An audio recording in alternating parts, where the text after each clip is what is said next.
Assalamualaikum warahmatullahi wabarakatuh. Perkenalkan, nama saya Zahra Kusuma Ningtyas dengan NIM 200209501009 dari kelas PTIKD angkatan 2020.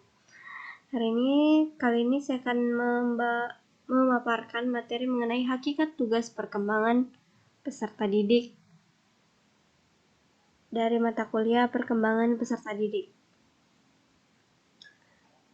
Pertama-tama kita akan membahas tentang pengertian tugas perkembangan peserta didik, yaitu tugas-tugas yang muncul pada periode tertentu dalam kehidupan individu. Keberhasilan dalam pelaksanaan tugas tersebut menyebabkan individu bahagia dan berhasil dalam pelaksanaan tugas-tugas selanjutnya, sedangkan kegagalan menyebabkan ketidakbahagiaan dan mengalami kesulitan dalam pelaksanaan tugas-tugas selanjutnya. Sumber tugas itu ada 3, yaitu 1. Harapan masyarakat, 2. Kematangan fisik dan mental, dan 3. Nilai-nilai dan cita-cita individu.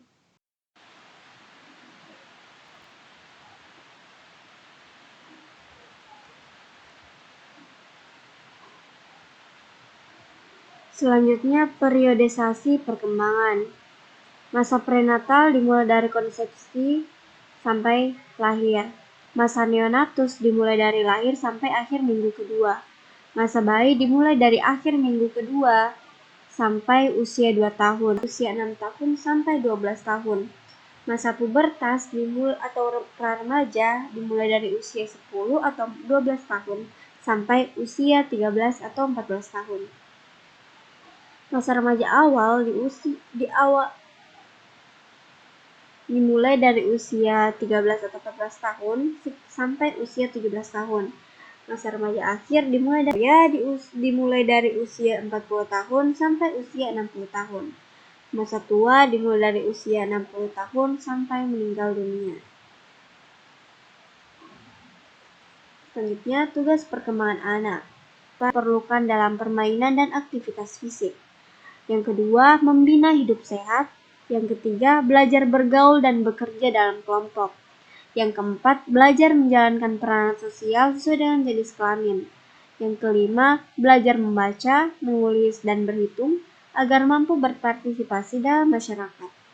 Yang keenam, memperoleh sejumlah konsep yang diperlukan untuk berpikir efektif. Remaja, karena sebelumnya kita sudah membahas tugas perkembangan anak, sekarang sudah masuk ke usia remaja. Jadi apa saja sih tugas perkembangan usia remaja? Tugas perkembangan usia remaja ini terbagi menjadi 8 sosial pria dan wanita. Maksud dari sini ya, untuk bahasa kasarnya kita bisa sebut pacaran lah ya.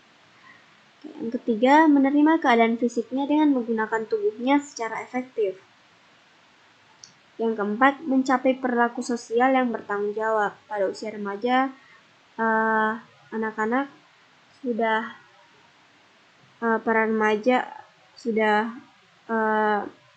memiliki rasa tanggung jawab yang cukup besar. Yang kelima, mencapai kemandirian emosional dari orang tua dan orang dewasa lainnya.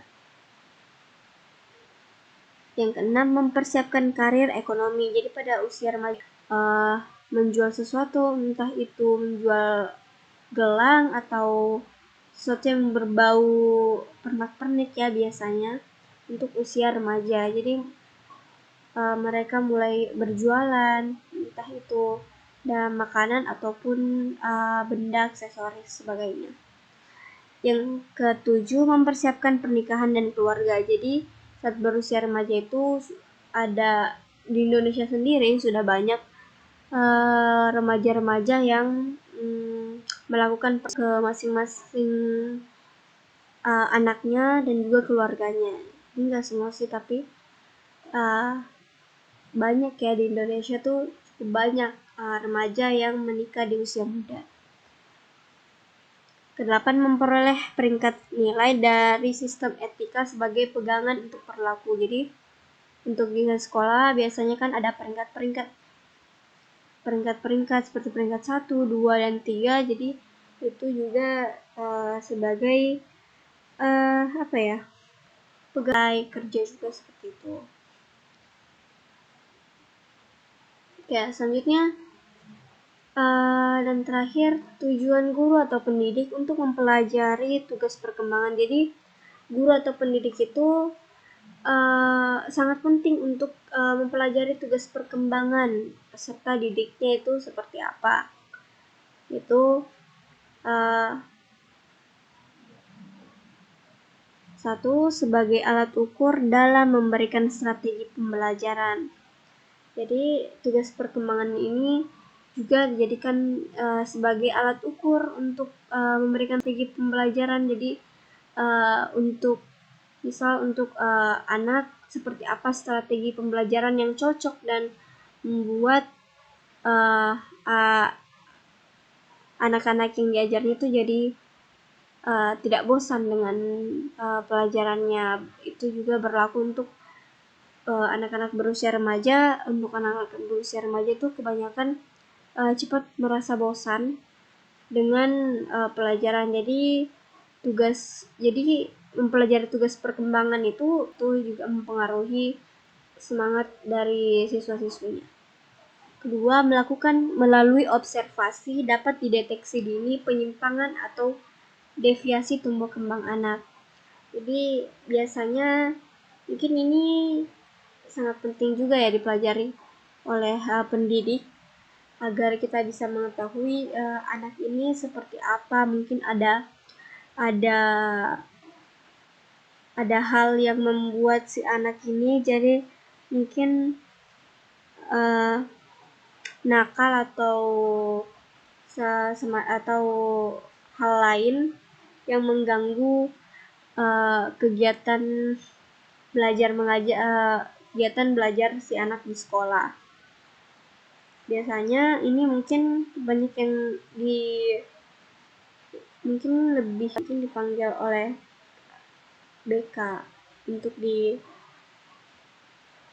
diberikan mungkin masukan atau saran kepada anak tersebut.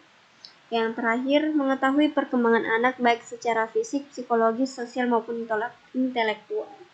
Jadi guru atau pendidik itu bukan hanya sebagai tenaga pengajar, namun juga sebagai orang tua kedua di sekolah. Itu juga pentingnya guru itu mengetahui perkembangan anak didiknya baik secara fisik, psikologis, sosial maupun intelektual.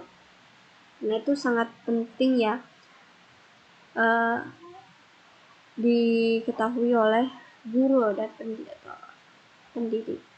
Dengan ini mungkin orang tua yang hanya bisa mengawasi perkembangan anaknya di rumah juga bisa cara sosial seperti apa. Itu bisa diketahui melalui guru yang juga dianggap sebagai orang tua kedua di sekolah. Oke, mungkin hanya itu saja penjelasan dari saya. Kurangnya mohon dimaafkan. Wassalamualaikum warahmatullahi wabarakatuh.